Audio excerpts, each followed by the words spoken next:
sebelah mana? Oh, itu dia. Astagfirullah.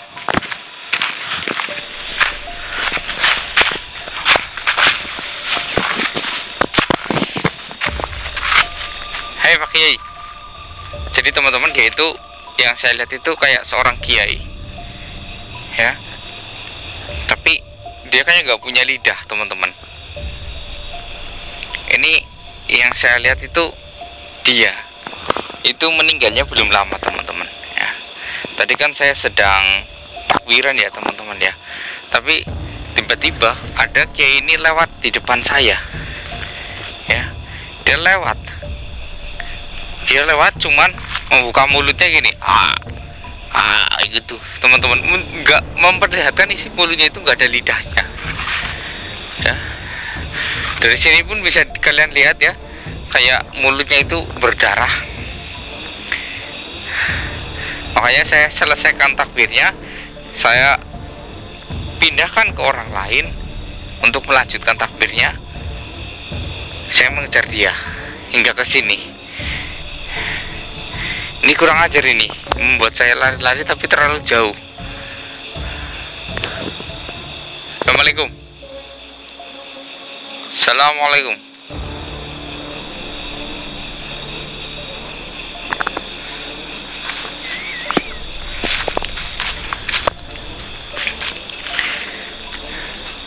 Lidahmu kemana? Ada apa dengan lidahmu? Ini kamu sangat aneh ya, teman-teman. Lihat dari raut wajahnya itu kayak dia itu bersih ya, teman-teman ya. Wajahnya bersih ya, kayak orang lumayan berkulit putih. Tetapi dilihat dari tangannya itu hitam, kayak petani biasa gitu, teman-teman. Tapi dia gak punya lidah. Bicara lewat telepati aja. Saya nggak ngerti kamu ngomong apa kayak gitu. Oke, telepati ya. Allahu Akbar. Allah.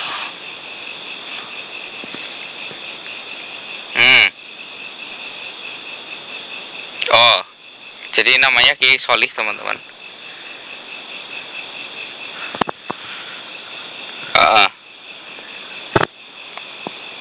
Oke.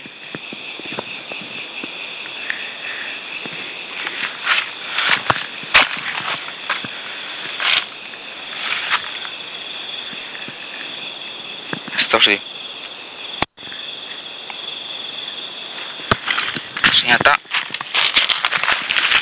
darahnya masih basah, teman-teman. Saya coba masih pegang nih. Darahnya masih basah. Tadi saya mencoba memegangnya, kayak mengucur terus kalau dilihat dari dekat itu.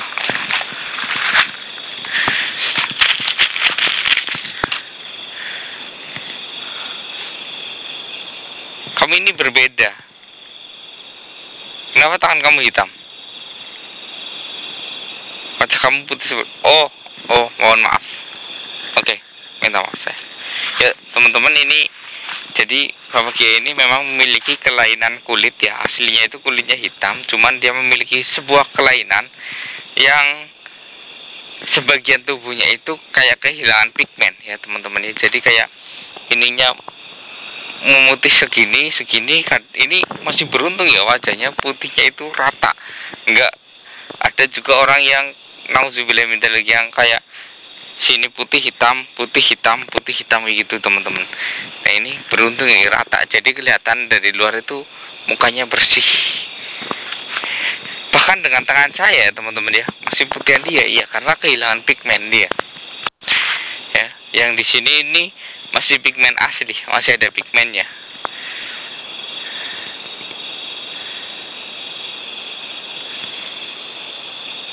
Oh.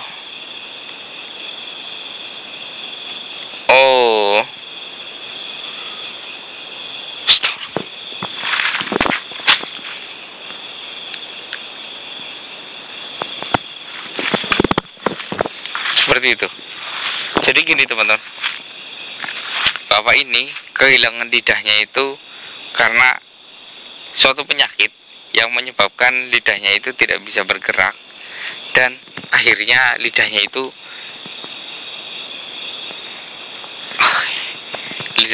kayak putus dengan sendirinya, teman-teman. Lidahnya putus dengan sendirinya.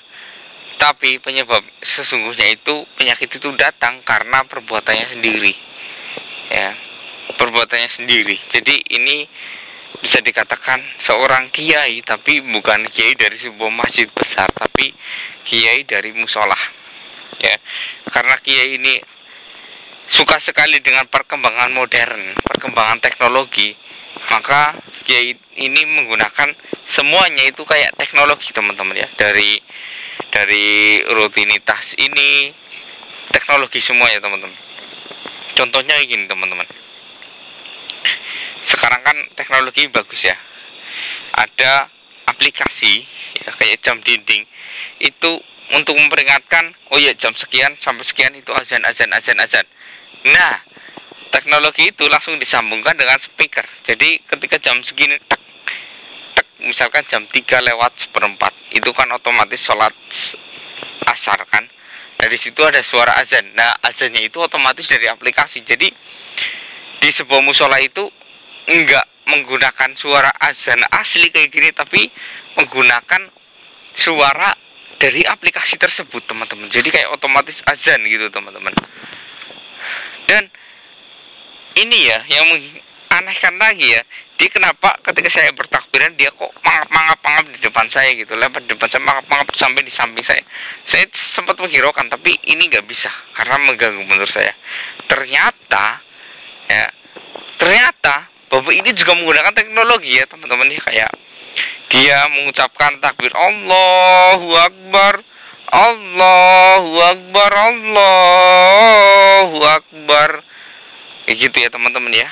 Takbirnya seperti itu, tapi beliau itu pertama rekam dahulu suaranya, lalu ketika sudah durasinya cukup, ya, dia panjangkan durasinya, diputar berkali-kali, dipelelah di depan mic, dan dia ngobrol di belakang bersama orang-orang, ya. Jadi menggunakan trik seperti itu supaya speaker itu terdengar suara azan terus menerus, Allahu Akbar, Allahu Akbar, Allahu Akbar, gitu, teman-teman.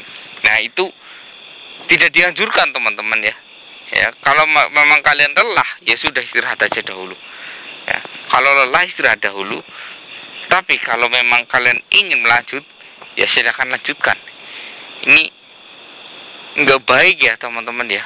Ternyata takbiran dengan mengulang atau merekam lalu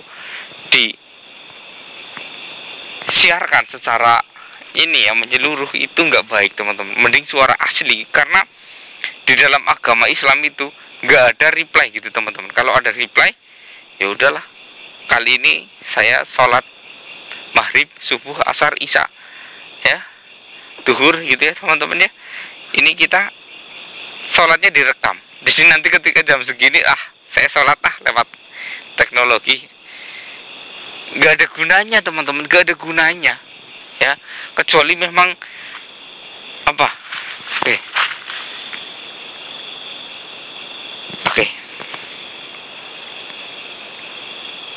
Oke, saya putus dulu, ya, teman-teman, dia menyampaikan sesuatu.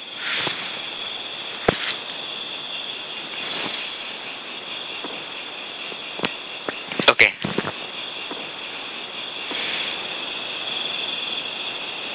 Kenapa dia melakukan hal kayak gini, ya, teman-teman, ya? Kayak bukan melakukan hal kayak gini. Kenapa dia lidahnya bisa putus seperti ini? Karena dia itu melakukan ini dengan cara mengajarkan ke orang lain. Kamu capek kan kayak gitu, ya udah, rekam aja suaramu, nanti di play. Nah, ajaran itu yang membuat penyakitnya itu muncul, teman-teman. Karena ajarannya itu sesat sekali, ya. Kalau sebagai pengingat boleh, tapi kalau sudah jadi kebiasaan dan kalian malas untuk melakukannya, itu tidak boleh, teman-teman, ya. Tidak boleh, ya. Misalkan kayak kalian sekarang kan ada aplikasi murotalan nih, gitu kan, bacaan Al-Quran dengan aplikasi digital. Nah, itu kalau sebagai pengingat, ya, kalau kita ingin menghafalkan ataupun untuk memperjelas, karena kita kan kalau membaca nggak ada yang sempurna kan, ya. Jadi membaca Al-Quran itu kayak mungkin sambil buat nuntun fine, sambil buat pengingat iman kita fine, oke. Tapi kalau ini untuk setiap hari, tapi kalian itu malas membaca Al-Quran, kalian udahlah saya ngeplay aja. Misalkan kayak surat Yasin wal Qur'anil Hakim itu ya teman-teman, di play lewat ini. Tapi kita malas membacanya, itu sama saja bohong teman-teman. Kecuali memang itu digunakan untuk mengingat kita.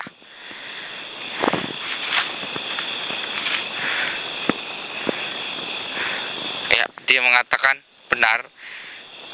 Kalau untuk pembelajaran sangat bermanfaat ilmunya, tapi kalau untuk digunakan sehari-hari biar kayak kita udah nggak perlu baca Al-Quran, kan sudah ada digital kayak gitu, itu nggak dianjurkan, enggak. Kalau untuk pengingat hati bisa, tapi kalau untuk kebiasaan nggak bisa.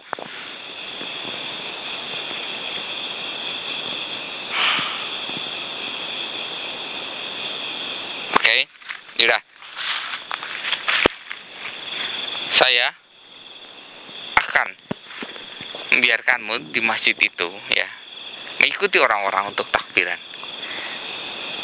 Tetapi jangan mengganggu, jangan mengolok-olok. Cukup kamu diam saja, diam, ikuti orang yang takbiran tersebut ya. Jangan malah melolong-lolong di depan. Oke, fine, mereka itu nggak bisa lihat, tapi saya bisa melihat. Jadinya saya terganggu kan. Kalau mungkin kamu kayak jin muslim yang lainnya hanya berdiam, ngikutin geleng-geleng itu, Allahu Akbar, Allahu Akbar, Allahu Akbar, itu boleh. Tapi jangan menghadap orang yang sedang Allahu Akbar ya. Siapa tahu orang tersebut peka ya, tahu ya, enggak semua orang enggak peka, ada yang peka. Nanti kalau mereka merasa takut, kamu malah justru tambah merusaknya. Kamu ingin pengampunan kan?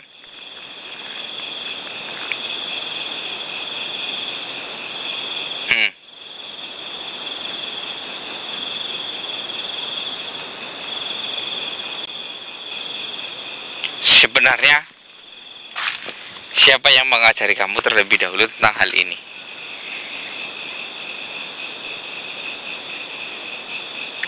Oh, inisiatif kamu sendiri. Story inisiatif dia sendiri teman-teman. Oh,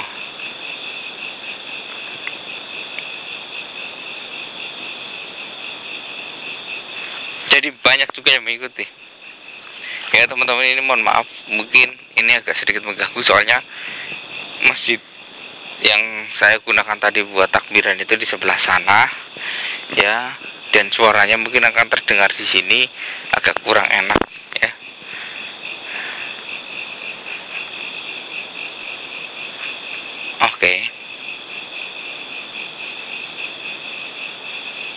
Oke, nanti kamu ikut saya ya. Kalau kau mau pergi ke sana dahulu ya, ke masjid, silahkan, tapi kamu memang ganggu saya.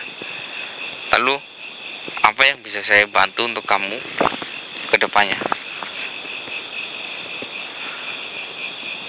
Oh, oke. Saya akan ke musola tempat mantan kamu ya. Ternyata masih ada yang melakukan hal itu karena kamu yang mengajarkannya. Oh, jadi kamu merasa lidahmu sakit terus menerus karena itu. Ajaran sesat kamu masih kayak amal jariah gitu. Kalau amal jariah kan kebaikan, ini amal sesat yang menyebabkan keburukan. Oke. Baik.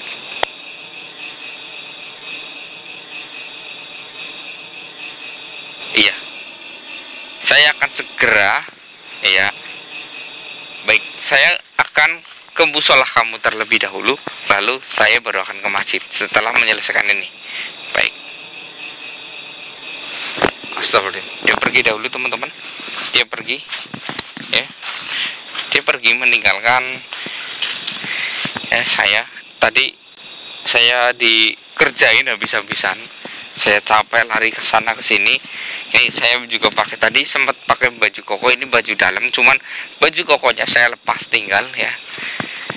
Dan kebetulan ya, karena di situ tempat masjid itu ya saya sering gunakan untuk hal-hal kebaikan. Jadi ini saya meminjam kamera di masjid ya, karena kadang di masjid itu ada kultum, jadi sering kita record. Jadi ini adalah kamera masjid, saya pinjam ya untuk mengejar dia, teman-teman. Dan ini ya teman-teman ya, meskipun perkembangan teknologi kita itu cukup maju, tapi Allah tidak menyukai di mana amal kebaikan itu digantikan dengan teknologi, gitu teman-teman ya. Kalau mungkin kebaikannya itu berbagi, kayak misalkan ya, teknologi itu ada yang bermanfaat, ada yang buruk juga teman-teman. Yang bermanfaat contohnya kayak kita berbagi, kita punya uang di rekening ya, karena keluarganya jauh ya, cukup transfer aja, berbagi di rekening, kirimkan ke yang kita tuju, itu bagus, menyebabkan kebaikan ya. Tapi kalau yang buruk ya, yang buruk-buruk ya, contohnya kayak sebenarnya ini gak buruk-buruk amat, tapi ini caranya salah, kayak melalaikan tugas kalian gitu teman-teman ya. Dari azan digantikan oleh ini ya, takbiran digantikan dengan rekaman. Ini kan sesuatu hal yang sangat buruk teman-teman, nggak boleh dicontoh ya. Kalian pastinya yang nonton video ini tentunya kalian pernah melihat orang yang melakukan ini, tolong ditegur ya. Kalau memang sudah capek, istirahat aja nggak apa-apa. Kalau mau digantikan sama teman, cukup itu aja teman-teman ya. Jangan kalian ya membiarkan orang yang melakukan itu nggak baik ya, nggak baik ya. Karena iman kita itu dari hati, bukan dari teknologi. Ini peringatan keras ini ya. Suka takbiran ya, kayak direkam dengan handphone lalu di play terus menerus, itu nggak baik ya. Kecuali memang digunakan untuk pengingat. Ingat, teknologi jika digunakan untuk pengingat itu luar biasa pahalanya ya. Contohnya kayak mungkin misalkan saya ceramah di panggung, ini direkam, di play di rumah ya, dengan teknologi itu kan ibarat kita pengingat. Oh ya, saya mendengar ceramahnya ini itu, begitu teman. Itu sebagai pengingat. Oh ya, saya mendengar murotalan, ini sebagai pengingat. Tapi kalau di play berulang kali di rumah ya, tanpa kalian menyimak, asalkan ini kalau saya menyetel ataupun mengeplay murotalan, pasti nanti di tetangga saya itu saya merasa wah itu orang alim. Nah, itu adalah kesalahan besar ya. Kalau kalian memang benar-benar dipanggil orang alim, maka rajinlah membaca Al-Quran ya. Kalau memang kalian ingin belajar tapi mengeplay ataupun memutar nada itu ataupun murotalan tersebut ataupun suara azan, yang kalian ingin mendengar suara azan yang bagus bagaimana ya, saya ingin berlatih, itu sangat bagus teman-teman, bisa. Karena pengertiannya berbeda jika hanya digunakan untuk hal yang bergaya-gayaan itu. Terus ada yang berkata, mungkin ini di netizen juga ada yang berkata, ini langsung saya jawab ya. Mr. Rek, kenapa setiap ada pengajian pasti ada musik di situ, entah itu musik sholawatan ataupun musik kekinian ya, kekinian. Itu nggak apa-apa teman-teman, karena di situ sebagai pengingat bahwa nanti akan ada acara di situ teman-teman. Kecuali itu hanya untuk gaya-gayaan, itu nggak boleh. Tergantung niat kalian ya, niatnya. Itu bisa juga untuk pengingat bahwa oh ya nanti kan kadang orang lewat, itu suara apa ya, oh ya nanti malam ada pengajian di situ. Nah, itu bagus teman-teman. Oke teman-teman, kalau bercerita ini mungkin sangat panjang ya teman-teman ya. Yang jelas kita jangan menyepelekan apa yang Allah perintahkan ya, dengan menggantinya dengan teknologi. Jangan seperti itu. Teknologi yang penting ada kebaikannya, tapi ada sisi keburukannya jika kita lalai ataupun salah memanfaatkannya. Sampai di sini saya Mister undur diri. Wassalamualaikum warahmatullahi wabarakatuh. Ayo Mas, kita kembali ke musola dahulu.